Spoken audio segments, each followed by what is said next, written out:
So this was a sneaker released as part of the Every Game Pack, and it's the Airship Dune Red and Summit White.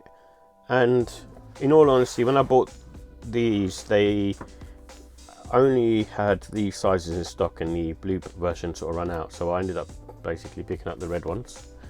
And to my surprise, at that time the blue UNC, I guess UNC pair, was kind of quite high in price on the resale market, and I kind of waited a little bit and then managed to grab them pretty much near for sort of retail.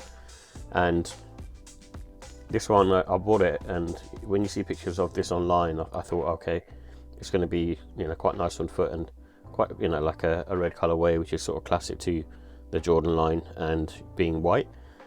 And this is obviously to commemorate the release of the Airship, but also because it was pretty much Michael Jordan's first sneaker with Nike, and so for that reason, that's what the Every Game Pack was supposed to represent.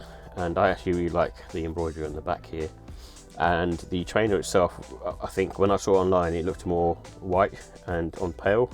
This is more, I suppose, when they say Summit White, it's quite sort of on the darker side and almost beige in colour. And what I don't like about it is basically it's got cracked leather all over, which isn't as bad as on the UNC pair, the blue pair. I think that pair is probably nicer in terms of its material, because this one feels more like the Jordan 1 Armour Marnier. That's probably the closest I can sort of compare it to. So it's got that kind of sort of rough texture, and I'm sure it'll sort of like the kind of powdery texture that will kind of rub off after a while. And yeah, so I think, for me, it's not like that's the thing that's sort of off-putting. And also the red is probably more on the, I guess, I wouldn't say burgundy side, but it's kind of, I suppose, more on the pinky side really, and that's the other thing. So it's supposed to give that, I suppose, aged look, but for me, I'm not too much of a fan of it, and I prefer the UNC version of it. I like the outsole, like they've kind of aged it as well. There's that kind of detail, so it's kind of similar to Lost and Found. But overall, still a sort of solid sneaker. But it's just, for me, it's not as nice as the UNC pair.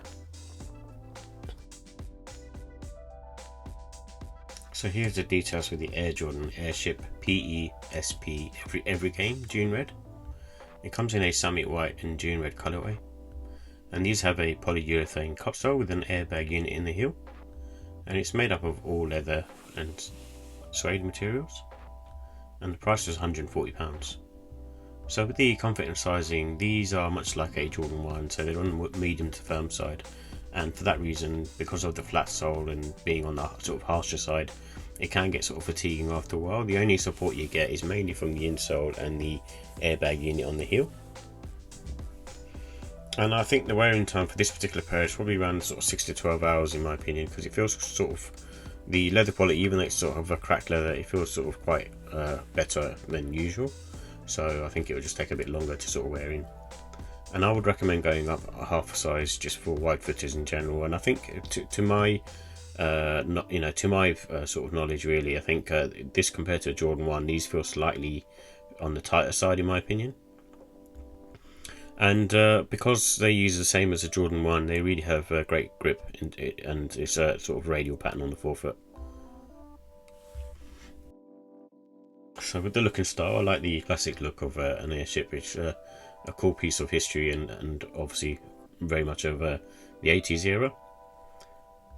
And it's a good one to wear, I think, autumn springtime, because it's quite a sort of heavy shoe, and also because of the leather as well. But obviously you need to be a bit careful with this type of pair being predominantly sort of more sail white colour. And it's a good one to wear sort of casual and smart casual, because of the fact that it has that sort of slightly elevated look with the type of colour that they've used, which is like an off-white colour. You can dress these up smart in my opinion. And the white laces work with these, but you can also put in sail and red laces and that you get with it. So with the final thoughts, I think the 85 cut midsole is a pro for these. It's like it looks really cool on this particular sneaker, and it's a sort of prelude to the Jordan 1. And it has a nice insole in these as well, I think, in my opinion. And the leather material and suede that's being used on this is of nice quality. and I also like the simple colourway.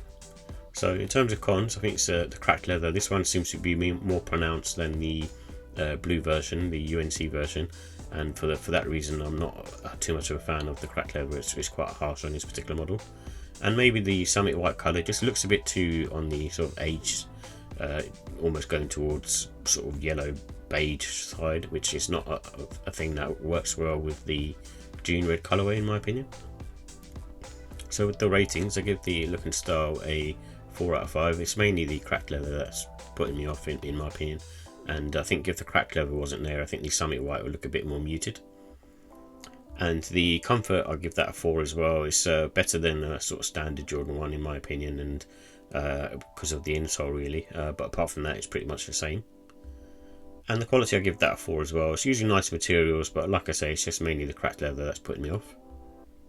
And the pricing, I think the airships are priced pretty well actually, at like £140, and especially with this one being kind of like a PE special edition version of the airship.